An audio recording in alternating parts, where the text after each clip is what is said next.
Falcon 9 is in startup.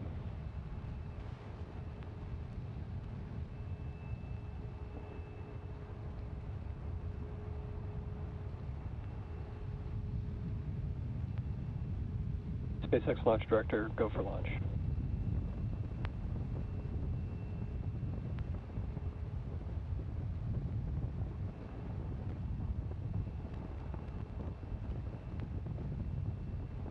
T-minus 30 seconds.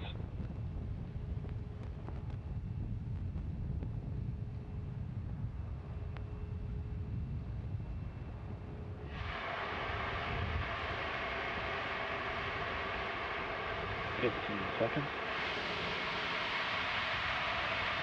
T-minus 10, 9, 8, 7, 6, 5, 4, 3, 2, 1.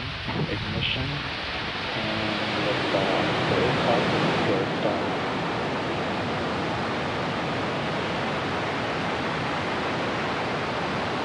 Vehicles pitching downrange. Engine chamber pressure is nominal.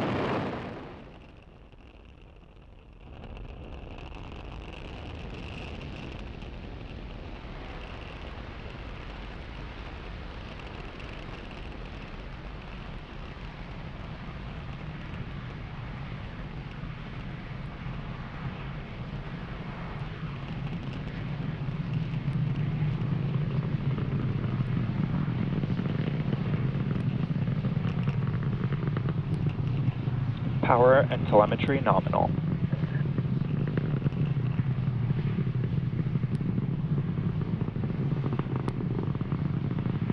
Vehicle supersonic.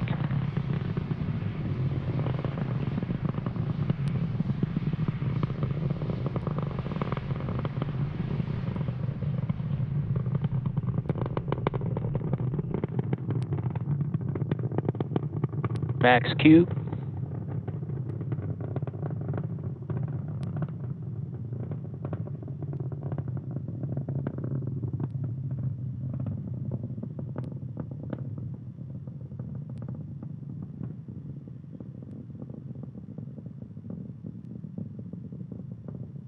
MVAC is chilling.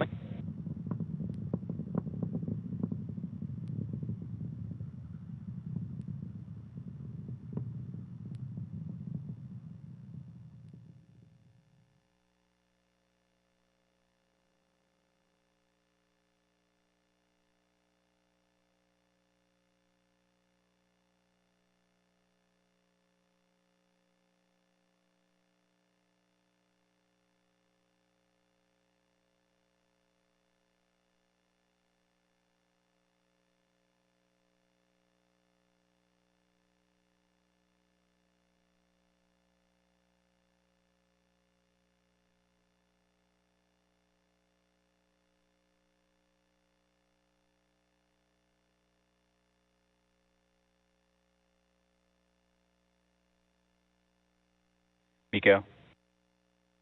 Stage separation confirmed. MVAC ignition.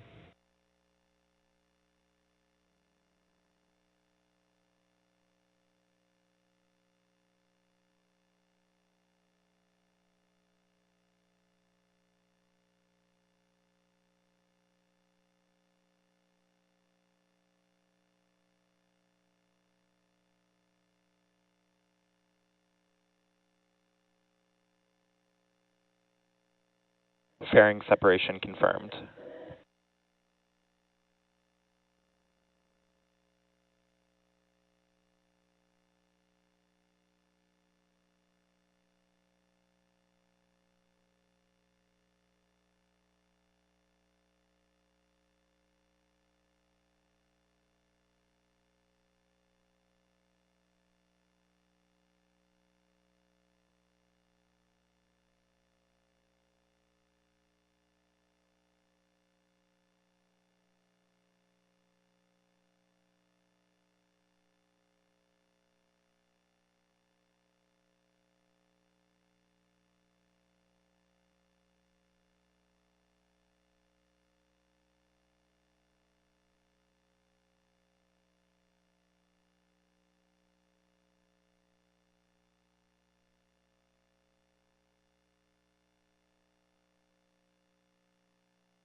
Stage 1 entry burn startup.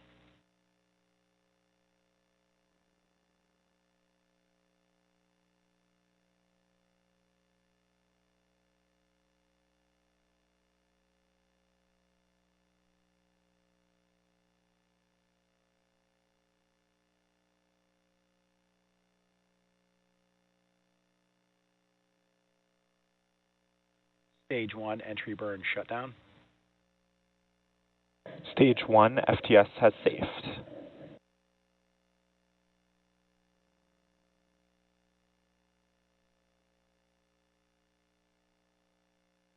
Stage 2 FTS has safed.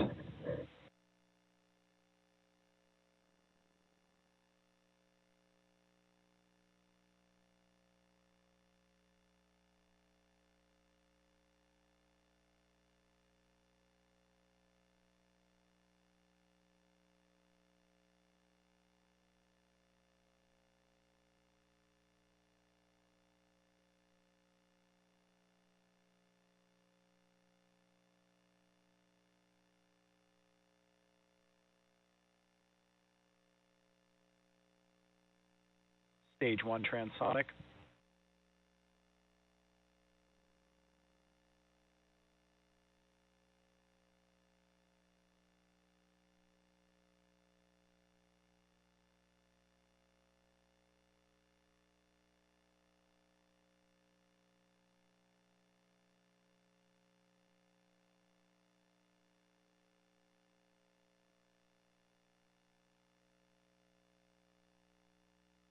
Stage 1 landing burn.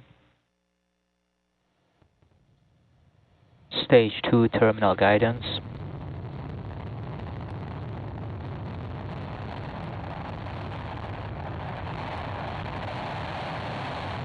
1 landing leg deployed.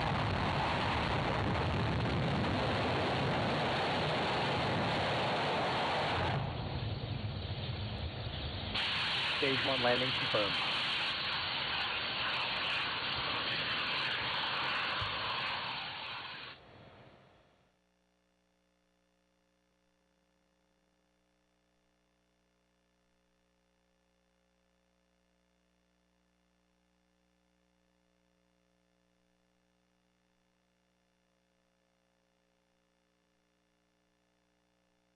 Seco.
I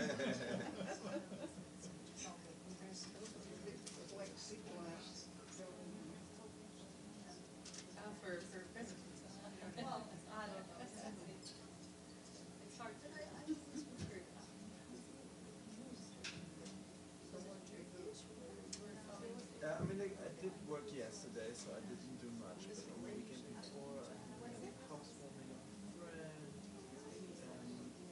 I went to out to drinks with a friend. Oh yeah, we actually hosted a dinner for friends of ours. That was fun. Yeah, I made salmon. Yeah. To be honest, I think it should have been a bit longer, like 2 minutes more, but everybody was happy.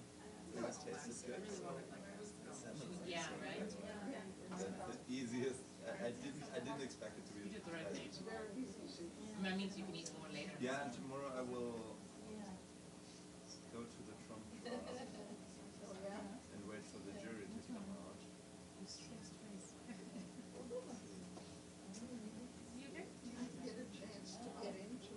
Okay. I mean, like, tomorrow will be overflow, so I have to be there early, but Thursday I have a fixed, like a reserved seat in the actual one.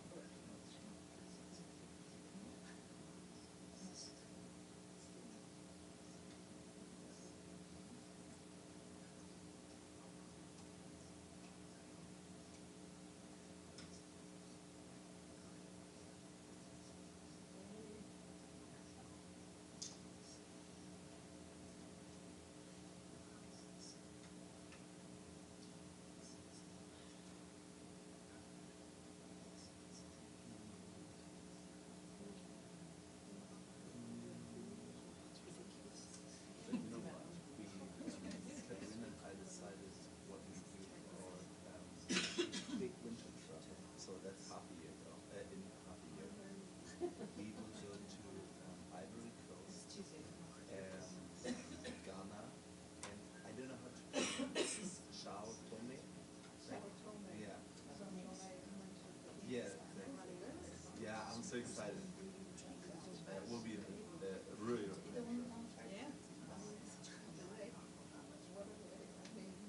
It's gone up. It took me a moment to notice.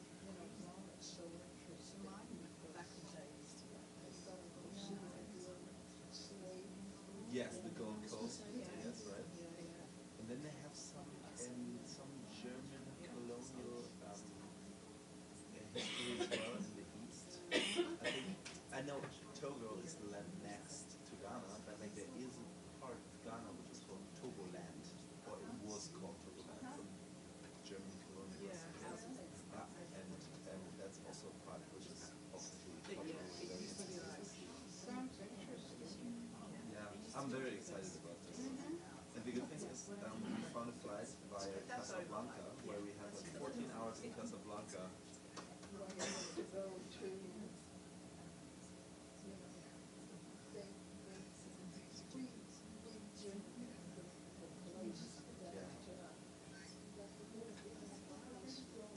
We have 14 hours, we will do it. I will absolutely able to do it.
other assignment sounds good, huh?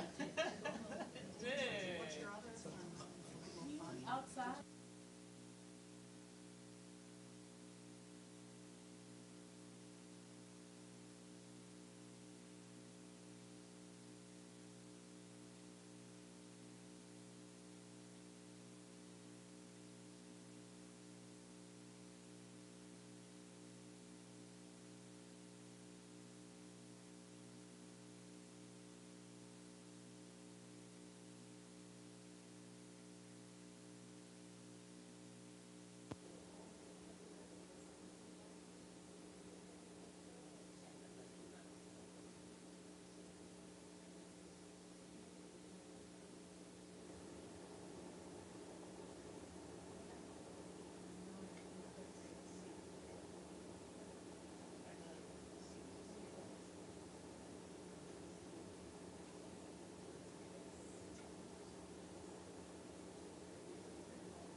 I was about to say it's Monday, but it's not even Monday.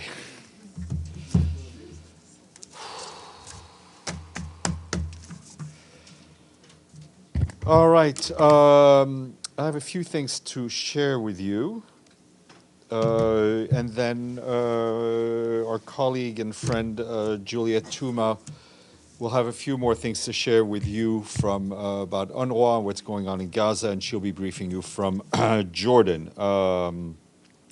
So let me start. First, I will start with a statement on the situation in Gaza. As you have seen, the Secretary General has condemned in the strongest terms the 26 May airstrikes by the Israeli Defense Forces on Rafah, which hit tents sheltering displaced people. The Secretary General is heartbroken by the killed and injured, including many small children. As he has said before, the horror and suffering must stop immediately. The Secretary General grieves for the over 36,000 Palestinians and some 1,500 Israelis killed in the relentless violence, including the gruesome acts of terror in Israel on 7th of October, the devastating Israeli assaults on Gaza, and the continuing indiscriminate rocket launches towards Israel from Gaza. The humanitarian catastrophe in Gaza is now compounded by the unconscionable prospects of a man-made famine. The Secretary General reiterates his demand for an immediate ceasefire and the immediate and unconditional release of all hostages. He recalls the recent orders of the International Court of Justice, which are binding and must be respected.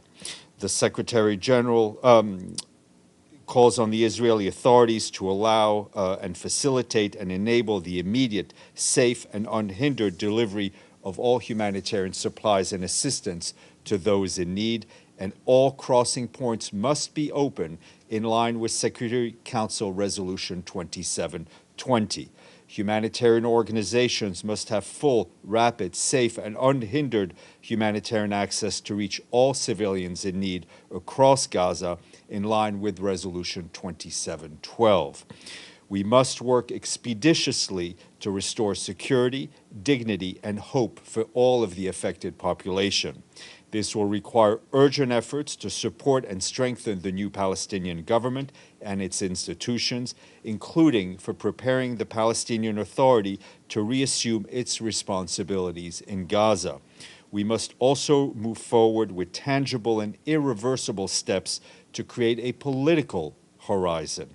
The devastation and the misery of the past 7 months have reinforced the absolute need for Israelis, for Palestinians, for states in the region, and the broader international community to take urgent steps that will enable the parties to re-engage on the long-delayed political path to achieve a two-state solution. The United Nations will continue to support all in such efforts. On the ground, our colleagues in the Office of the Coordination of Humanitarian Affairs tell us that the intensification of hostilities and issuance of evacuation orders have displaced more than 940,000 people from Rafah in the past 3 weeks, alongside 100,000 that have been displaced in northern Gaza. That's according to estimates by UNRWA and OCHA, and Juliet, I'm sure, will have a lot more. Attacks on Rafah have continued unabated, and civilians displaced by hostilities lack shelter, they lack food, they lack water, and other supplies essential to their human survival. Health facilities have continued to face dire shortages of fuel and medical supplies, while having to cope with a rising influx of casualties due to injuries and burns. Our humanitarian colleagues tell us that while the Karim Shalom crossing remains open in principle, it's extremely difficult for aid organizations to access from the Gaza side due to the hostilities, challenging logistical conditions, and complex coordination procedures. However, I can tell you that as of yesterday, 43 trucks, we were able to access 43 trucks at the Karim Shalom site.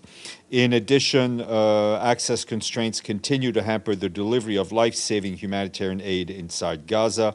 Between the 1st and the 26th of May, 137 humanitarian aid missions to areas that require coordination across Gaza were facilitated by the Israeli authorities. 86 were impeded after getting green light or denied access to begin with, and 43 were canceled by the organizers, the humanitarian organizers. Moving up north, our peacekeeping colleagues in southern Lebanon report that the force commander and head of the peacekeeping mission there, General Aroldo Lazzaro, visited Sector West of the Blue Line over the weekend to assess the situation on the ground. He noted that the dedication and efforts of peacekeepers to de-escalate tensions, patrol, and support the Lebanese armed forces and local communities continue, despite over 7 months of exchanges of fire across the Blue Line. We reiterate the importance of returning to a cessation of hostilities under the framework of Security Council Resolution 1701 and to avoid any acts that may further escalate the existing tensions across the Blue Line. Moving to the People's Republic of Korea, I have a statement on that. The Secretary General strongly condemns the attempted launch of another military satellite using ballistic missile technology by the Democratic People's Republic of Korea. Any launch by the DPRK using ballistic missile technology is contrary to relevant Security Council resolutions. The Secretary General reiterates his call on the DPRK to fully comply with its international obligations under all relevant Security Council resolutions and to swiftly return to dialogue without precondition to achieve the goal of sustainable peace and the complete and verifiable denuclearization of the Korean Peninsula. Turning to the Secretary General, as you know, he is in Antigua and Barbuda taking part in the 4th Conference on Small Island Developing States. Today he spoke at an event on resource mobilization and said that while financing is the fuel of development, many small island developing states are running on empty. Too often, island nations are unable to make the investments they need in sustainable development, such as precious resources are diverted to recovery from disasters and to debt service. And when they turn to the global financial system for assistance, they come often empty-handed. He underscored that in the current form, the global financial architecture fails to deliver developing countries in general, small island states in particular. He outlined 3 steps to change this, which include relieving the burden of debt for these countries, transforming lending practices, and increasing inclusivity across international financial institutions. Later today, the Secretary General will have conversations with the Prime Minister of Barbados, Mia Mottley, on a call to action for small islands and the Bridgetown Initiative. As you will have seen yesterday, he spoke at the opening conference that the international community has a duty to support small island developing states, which have been the world's conscience on the climate crisis. The idea of an entire island state could become collateral damage for profiteering by the fossil fuel industry, he said, or competition between major economies is simply obscene. He told small island leaders that we need to hear their fierce voices now more than ever. All of the material he did over the weekend we shared with you. He will be on his way back to New York very shortly. Quick note on Syria. You will have seen the 8th edition of the conference entitled Supporting the Future of Syria and the Region took place in Brussels yesterday. In a video message, the Secretary General stressed that 3 in every 4 people in Syria, that's nearly 17 million human beings, need humanitarian assistance this year, and that 5.6 million Syrian men, women, and children remain refugees in Egypt, Iraq, Jordan, Lebanon, Turkey, across Europe and beyond. We have also the Director for Coordination of OCHA, Ramesh Rajasingham, also addressed the conference. We've shared those remarks with you. And also just a programming note that Geir Pedersen, the Special Envoy for Syria, will be in New York on Thursday to brief the Security Council. And he has promised to answer each and every one of your questions at the stakeout, or at least a few. What? Well, you will have somebody else here as well. So there's a lot of stuff going on. Anyway, but he will be at the stakeout. He will answer your questions. Turning to Ukraine, our humanitarian coordinator in Ukraine, Denise Brown, visited Kharkiv over the weekend. That was following the deadly attack on a shopping mall on Saturday, an attack which she strongly condemned. The attack caused massive fire, making it difficult for rescue services to work. Local authorities report that at least 18 civilians were killed, including a child, and 48 more were injured. On the same day, another strike in Kharkiv city resulted in 25 civilian casualties and damage to civilian infrastructure. That's what local authorities are telling us. Humanitarian workers, first responders provided first aid, psychosocial support, and emergency assistance to affected people. These deadly attacks come on top of intensified fighting in the border areas of the Kharkiv region with the Russian Federation, which, as we have mentioned, have triggered displacement over the last 2 weeks. Humanitarian partners continue to support people fleeing hostilities. Over 10,000 people received immediate aid at the transit center in Kharkiv city. That includes food, water, clothes, mattresses, as well as cash support.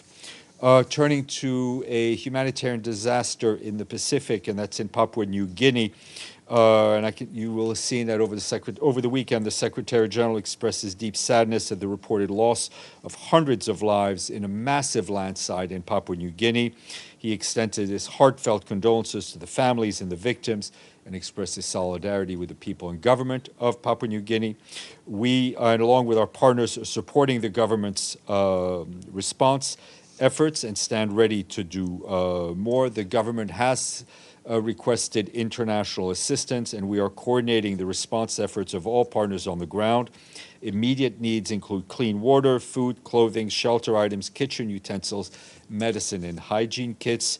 We, along with our partners in coordination with local emergency teams, are going to provide relief supplies, including emergency health kits, tents, psychosocial supports, and hygiene kits. Moving to the African continent, a quick update from South Sudan, where our peacekeeping colleagues there tell us about the successful conclusion of a mobile court deployed in Mayom County in Unity State. Over 6 weeks, this collaborative effort, supported by the mission there and the embassies of Norway, handled 31 cases, resulting in 24 convictions and the release of 22 prisoners. Several cases heard by the court involved sexual and gender-based violence, underscoring the significance of addressing such crimes. In remote regions such as Mayom, which have lacked formal judiciary since the nation's independence, mobile courts provide much-needed access to justice. A similar court is expected to deploy in Tonj in Warrap State in a few weeks. And in neighboring Sudan, our colleagues at OCHA tell us that hundreds of thousands of civilians in Al-Fashir in North Darfur are facing an increasingly dire humanitarian situation. Many parts of the city have been left without electricity or water. A growing proportion of the population has limited access to necessities and essential services, including food and health care. We're also receiving deeply worrying reports that medical facilities, displacement camps, and critical civilian infrastructure have been impacted by the hostilities. Our friends at the International Organization for Migration estimate that the conflict has displaced nearly 58,000 people from Al-Fashir since April 1st. Many more people, including children and elderly people, are unable or being prevented from moving to safer areas. And back here, the Security Council held an open debate on the role of women and young people in maintaining peace and security. Rosemary DiCarlo, Undersecretary General for Political and Peacebuilding Affairs, briefed the Council, saying that gender equality and recognizing aspirations of young people are essential for sustainable peace and security around the world. She spoke about her recent visit to Afghanistan, where women and girls in Kabul told her about their dreams, mainly to get the same education as men and equal employment opportunities. For her part, Sima Bahus underscored that women and girls face a double discrimination for their gender and their age. This has intensified during conflicts. And in Bangladesh, prior to the anticipated landfall of a cyclone in the southern parts of Bangladesh, WFP has swiftly dispatched cash assistance to families most at risk. A total of 30,000 families, it's about 150,000 people, received assistance. This is part of one of WFP's flagship program entitled Anticipatory Action, Act Before the Incident. And Abdelhamid, you were asking about Thursday. On Thursday, we will be observing International Day of UN Peacekeepers. Today, some 76,000 women and men are serving in 11 conflict zones across Africa, Asia, Europe, and the Middle East. The day will be marked here with a few events. The Secretary General will lay a wreath to honor all UN peacekeepers who have lost their lives since 1948. He will also preside over a ceremony in the Trusteeship Council, during which the Dag Hammarskjöld medals will be awarded posthumously to 64 military, police, and civilian peacekeepers who lost their lives serving under the UN flag, including 61 who died last year. Also on Thursday, the Secretary General will present the 2023 Military Gender Advocate of the Year Award to Major Radhika Sen, military officer from India, who served with the peacekeepers in the Democratic Republic on the Congo. And on Thursday, Jean-Pierre Lacroix, the head of UN peacekeeping, will be here in this seat, which he had reserved before Geir Pedersen, to answer your questions. I see Juliet's face on the screen, but I will take some questions before. Edith. Thank you, Steph. In relation to the Israeli airstrike that hit the tent camp in Gaza, has the Secretary General made any phone calls to significant people in the Middle East and to anyone in the Biden administration? You know, unfortunately, it's my bad. I didn't see his call list this morning. I do know that our colleagues in the region have all been in touch with the relevant parties.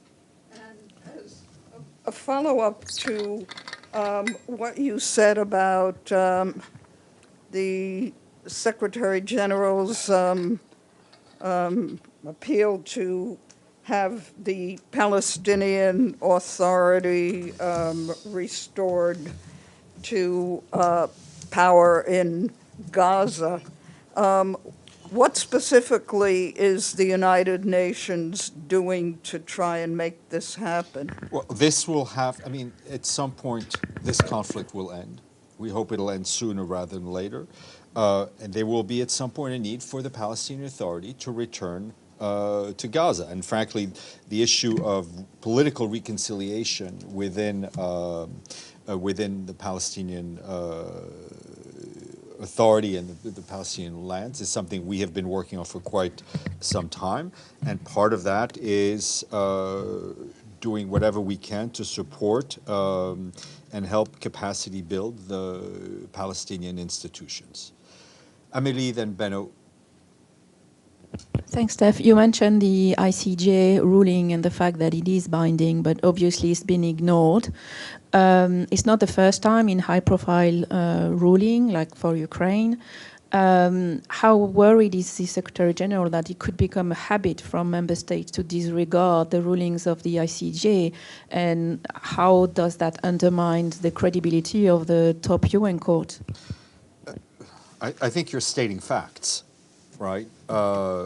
It is, I think, to anyone who observes the international landscape over the last few years, we've seen a breakdown of international law, of respect for international law, respect of international humanitarian law, respect for human rights. The member states created this court when they created the charter, when they signed on to it. It is, we do expect member states to abide by the orders of the International Court of Justice. Benno. Thank you, Steph. About Gaza and the SG's condemnations yesterday and today. I know you said it often that you use the language that you use, but normally you stick to your language and it's consistent. Yesterday, the SG tweeted he condemns Israel's actions. Today, you talk passively about the airstrikes and you're not mentioning directly the IDF in that I think I did context. in what I just in the words that I just used in the briefing. Yeah, Not in the first three sentences. I mean, I like, think so those were the words that came out of my mouth. I said, talked about the airstrikes by the Israeli Defense Force. Those were So- exactly what I said. the Secretary General has condemned in the strongest terms on the 26 May airstrikes on Rafah, hitting tents sheltering displaced people. I just said it. I mean, you could check the tape. Okay. Deji, then Mike. Yeah, follow up. Obviously, we heard the condemnation from the Secretary General on the May 26th attack. After that, Prime Minister Netanyahu said it's a tragic mistake. Yet today, it's been reported there's new, fresh air attacks by Israeli air targeted in Al-Mawasi, which killed 21 people. Does the Secretary General have anything to say on the new attack? We want this to stop, right? Whether and that applies to today, yesterday, the day before. We have been very consistent in our call for a ceasefire, for the release of the hostages, for greater humanitarian access. Does the Secretary General believe there should be consequence or responsibility on this kind of There will actions? need to be, like in any conflict, there will need to be But accountability. does he have the confidence that there will be responsibility? At some point, there will need to be accountability. May- That goes beyond the institutions that he directly controls. Okay, let me switch the topic to the humanitarian aid. We know that there's incident happened to the floating dock that might have impact some of the humanitarian deliveries. How's the delivery from the floating dock by WFP now?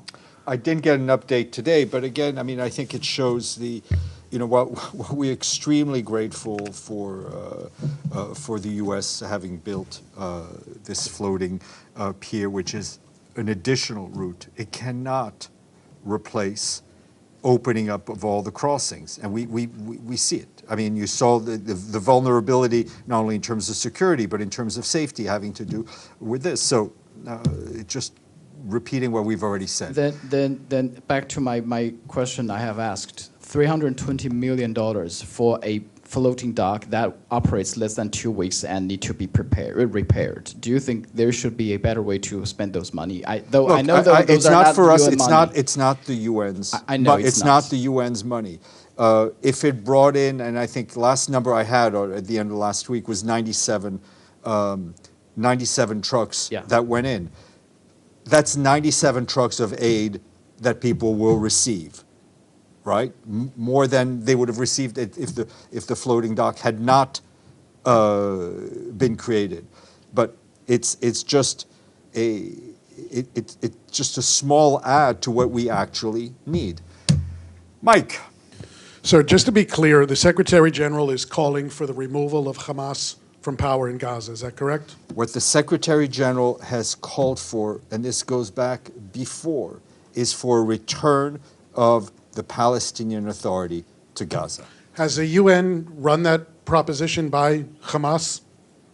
I mean, have you talked about the long term with Hamas? The Palestinian Authority is what we recognize as our counterpart in terms of the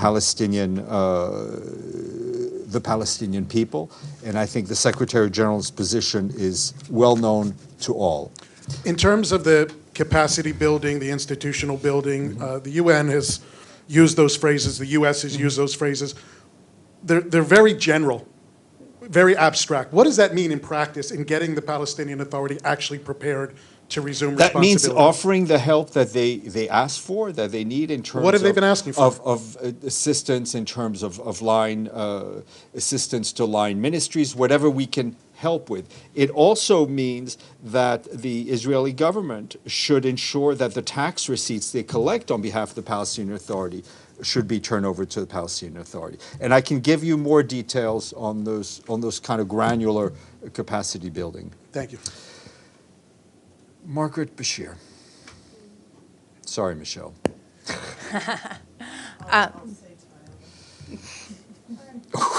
Wow. She's in a mood today, Yeah. Steph. Has the Secretary General spoken to anyone in Israel about this bill that the Knesset is going to have a preliminary vote on tomorrow that would name UNRWA a terrorist organization if it's adopted? And how would this affect relations with the United Nations? I mean, how can one of your agencies have this designation? It's not the Secretary General's MO to get involved in what is the legislative process. We understand it's a bill. A lot of governments have bill floating around. I think it should be clear to all the Secretary General's unconditional and unwavering support for UNRWA, and his the fact that he's underscored over and over again the critical role that it plays. Do you have some sort of contingency planning going on for this? Because there is no alternative to UNRWA. Right, but if they say you can't be there's no there, alternative to UNRWA. If UNRWA no longer is able to operate in Gaza or the occupied West Bank, the Israeli authorities, as the occupying power, will have to take responsibility for a lot of those operations. And are you concerned that their facilities would become military targets because they Of would course. be, you know? And we've seen the demonstrations and attacks on UNRWA facilities in Jerusalem. You may return the mic to Michelle, and then we'll go to Abdelhamid. Thanks, Steph. Just following up, you said 43 trucks entered through Kerem Shalom yesterday? Yes. That's correct. I mean, it's correct in terms that I said it, and I hope it is also correct. Right. Yeah. So, just because it's not the website, the wheels have fallen off the website, so to speak. But just wanted to sort of get your UN assessment on this new agreement where aid from Egypt will enter through Kerem Shalom. Is that working? Look, every little bit helps, but sometimes I feel we're just creating workarounds and additional workarounds to work around the reality on the ground, which is that the conflict and the fighting is continuing. The best solution is for a humanitarian ceasefire. Abdelhamid. Thank you, Stefan. Yesterday there was exchange of fire between Israelis and Egyptians. One Egyptian was killed and another was wounded. Do you have any comment on that? My understanding, at least from reading the media, is that this is being dealt with on a bilateral basis. Okay, my second question about recognizing Palestine by some European countries. 3 of them already did that. Does the Secretary General welcome these developments that will wait in favor of peace in the Middle East? I think the question was already asked. These are bilateral issues. Governments, states recognize each other on a regular basis. For the Secretary General, he will continue to work towards a two-state solution. Yeah, go ahead. One more? Okay. Isn't the Secretary General frustrated with the behavior of a rogue state like Israel, defying every call, the ICJ, the UNRWA, the appeals by every humanitarian organization, and yet they're continuing with their massacre? I think reading or listening to what I've just read at the beginning, one could detect the Secretary General's frustration at the situation as a whole and the continuing disregard of human life. Ahmed, then Dennis, sorry. Thank you, Steph. With regard to the evolving situation in Gaza and the occupied territories, does the Secretary General have any ideas or strategy to bring international accountability, since it is a threat to the very existence of this organization in the face of a defiant state that its representative shredded the UN Charter in front of all member states and on the air for the whole Sorry, state? say again. Does the Secretary General have any ideas or strategy or an initiative to bring international accountability to the situation, since this is hitting at the core of the United Nations and the purpose of its existence? there are already multiple institutions that member states have created that can help us bring accountability to conflict. We hope that those institutions are respected. Dennis.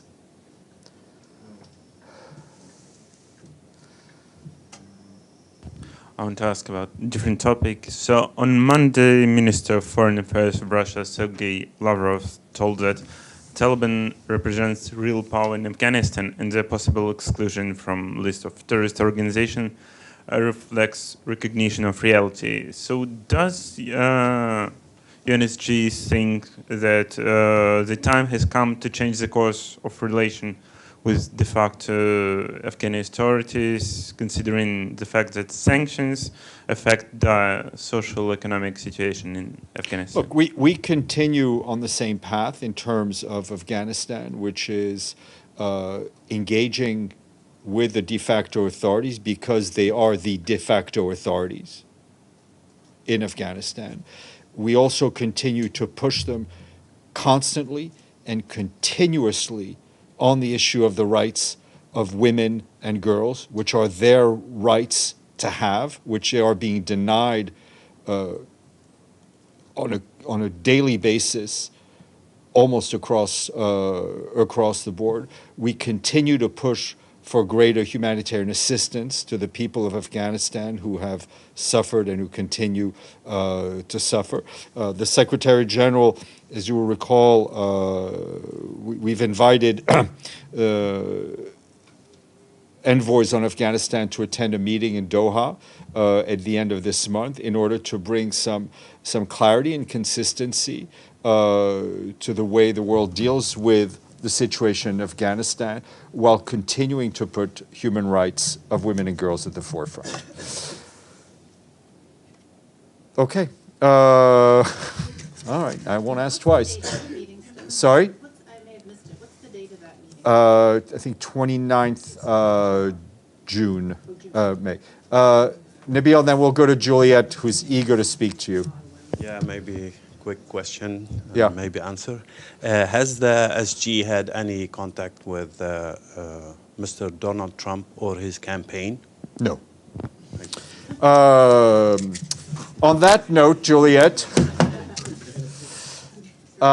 if we could put our guest on the screen, we're delighted to be joined by our friend Juliet Tuma, who is briefing us from Amman. Juliet, please, I don't know if you want to say a few words and then we'll take some questions. Steph, hi, can you hear me okay? Yes, we can. Perfect. Okay, great. Thanks for having me and good to see everyone. Yes, I'll say just a few words. Operational update on what's happening in Gaza and what we've been getting from our colleagues there. And then, yes, for sure, we'll take some questions. An update on the displacement over the past 3 weeks. So since the 6th of May, according to UNRWA, more than 1 million people have fled Rafah. The displacement continues today. This caseload of people that has been recently displaced, it's been displaced several times already. According to our teams on the ground, heavy bombardment continued overnight in the area, including in Tal Sultan, that's north of Rafah, where the UN main offices, including the UNRWA offices, are in Gaza. And this is the center of operations. Most of our staff could not make it to work today. They were packing and moving. People are absolutely terrified. A lot of people are fleeing to Al-Mawasi, and they're also fleeing to the middle areas, including to Deir al-Balah. These are already, as you may know, crammed and crowded areas. On the humanitarian supplies, an update on the overall number of trucks.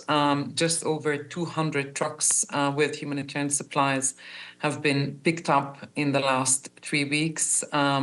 This is, of course, a drop in the ocean amid people's humanitarian needs as they continue to immensely grow. this very, very small number of trucks that has been picked up is due to several factors. One is the heavy movement restrictions that the Israeli authorities continue to impose on the humanitarian community. The ongoing Israeli forces airstrikes and the recent expansion of the military operation in the area, and the recent launch of rockets by Hamas, delays and limitations in general on the routes that can be used by the humanitarian teams, including UNRWA, and that the fuel coming in is by far not enough to support the humanitarian operation in Gaza. We are also running out at UNRWA of medical supplies and basic medicines due to the shortages of humanitarian deliveries. On the general situation, our teams reported that there's very little to no electricity in Rafah and very patchy internet connection. The telecommunications network continues to be interrupted. The UNRWA Commissioner General has just issued a statement on his official X account, previously known as Twitter, where he described the situation in Gaza as, quote, an endless horror show, except it's real. End of quote. He added, 2 million people are living in a hellhole. This is Gaza at the world's watch. End of quote. The teams today said that the aftermath of the harrowing attack on Sunday is huge. According to some international medical sources that our teams spoke to, at least 200 people were killed in that attack, among them women and children. The attack added to the general fear of death. People are seeing so much death around them. A colleague who recently returned from Gaza told me today, people are dying inside. Everywhere they look, there is death, and it is as if people have accepted that death is their fate. One colleague who has moved this morning from Rafah to Al-Mawasi after debating for weeks asked me, what's the point of moving yet again if I'm going to be killed anyway? It is a chance here to pay tribute to all our UNRWA team members who have been killed since the war began. There are 192 of them to date. One colleague killed is one colleague too many, and the agency, UNRWA, will never be the same without them. In closing, UNRWA reiterates the call of the UN Secretary General for an immediate ceasefire and the immediate and unconditional release of all hostages to end the suffering of civilians. We also echo the SG's dismay at the lack of the implementation of the recent order of the International Court of Justice regarding Rafah. These decisions are binding. Military operation in Rafah must immediately end, and the flow of humanitarian assistance into Gaza must improve without further delay. Steph, thank you, and I'm happy to take questions. Thank you. We'll start with Edie. Thank you very much, Juliet, on behalf of the United Nations Correspondents Association. Thank you for doing this briefing. My name is Edith Lederer from the Associated Press. First, could you give us some more details on where you just said that at least 200 people had been killed in the Israeli airstrike in Gaza yesterday. And could you also tell us what UNRWA's expectations are for this legislation that's being debated in Israel tomorrow, I believe? Great, thanks, Edith, and good to see you and hear you. Look, the 200 people killed, that came from the international aid organization Medical Aid for the Palestinian, MAP UK, that came from them this afternoon. On the bill, exactly what Steph said, I would also say that our Commissioner General has described this bill as outrageous. All right, Nabil?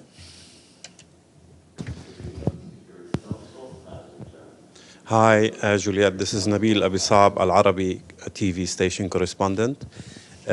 Two questions. it seems that there are a lot of funding coming from maybe European countries or other countries that target only certain projects, or maybe limited to certain areas, or I don't know what kind of services they target. But have you received this kind of funding that does not or do not include Gaza? Or do you feel that Gaza is now excluded from many funding coming from certain governments? No, we have not. Nabil, nice to see you. Look, most of the donors who have suspended the funding to UNRWA back in January have now returned, apart from two countries, that is the United States and the United Kingdom, I beg your pardon. And the funding that comes to UNRWA also includes funding to our operations in Gaza. We are not at all out of the woods, of course, and it is very, very hard for us to know what will happen beyond the end of June with regards to the operations across the region of the agency, including those in Gaza. And my second question is about Ain al-Hilwi camp in Lebanon. What's the situation there? Are you able to provide services as usual or the way you used to do in Ain al-Hilwi? Because there was a problem with the political committee, I think, in the camp between UNRWA and some parties in the camp. Yeah, thanks, Nabil. I have just returned from Beirut last night, where I was accompanying the UNRWA Commissioner General on a trip there. We have had some disruption in the service delivery of the UNRWA services in the camp. We have also had a sit-in outside our compound in Beirut, where members of the Palestinian factions have closed our offices in Beirut for the past 6 weeks. Fortunately, the office has now reopened and the services have largely resumed. Michelle Nichols. Thanks, Juliet. Michelle Nichols from Reuters. Sorry, just to clarify again, you said that MAPS has said nearly 200 or around 200 were killed in the Israeli strikes in Rafah on Sunday. That's right? Yes, this is according to Medical Aid for Palestinians, yes. Okay, great, thank you. And UK. What can you tell us about the incident today that appears to have killed more than 20 people? What does UNRWA know about that? And then, you know, what's left to distribute at the moment in terms of aid, given there's so little getting in? Thank you. Which incident, Michelle, today? Which one are you referring to? I think it was I think a couple. Yeah, Al Mawasi. There was about 21, I think, was the last total. Yes, we've only seen reports on Al Mawasi that we haven't been able to confirm. But to say that these reports are testament to the fact that no place is safe in Gaza, that no one is safe in Gaza, that no one is spared in Gaza, that there is certainly no so-called quote-unquote humanitarian or safe zone in Gaza. If we get more information on Mawasi, Michelle, we will send an update. And the second question is on what's left to distribute. Not much. I mean, we've run out of food very early on when the military operation started. We're getting very, very, very little humanitarian supplies into Gaza. And I think in the briefing, I covered why we're not able to pick up those humanitarian supplies. And we're running out of medicines in UNRWA clinics and pharmacies. And in just over 3 weeks to the south of Gaza, and I think it's important to say just to the south of Gaza, the UN has been able to pick up just over 200 trucks, which is not at all enough, because normally what Gaza needs is 500 trucks, and it should be a combination of commercial supplies and humanitarian supplies. So What we've got right now is in just over 3 weeks is 200, just over 200. We have this dashboard that we track the data on the trucks that you're welcome to consult. It's on the UNRWA website. And sorry, just one last quick follow-up. Egypt said they didn't want to reopen Rafah because it was too dangerous for humanitarians on the Gaza side. Does UNRWA agree with that? Look, what I do know is that the Rafah crossing has not opened yet, and those very, very little amounts of humanitarian supplies are only coming via the Kerem Abu Salem or Kerem Shalom crossing that connects Israel with southern Gaza. Okay, Judeshi? Hi, Juliet. This is Deji Xu with China Central Television. Just now you said the Commissioner General of UNRWA, when he described the Knesset move, he said it's outrageous. Can you elaborate why UNRWA think that's outrageous? In what way that would impact the operation of UNRWA? And second, you just mentioned in about 3 weeks, there are just over 200 trucks get into Rafah, get into Gaza.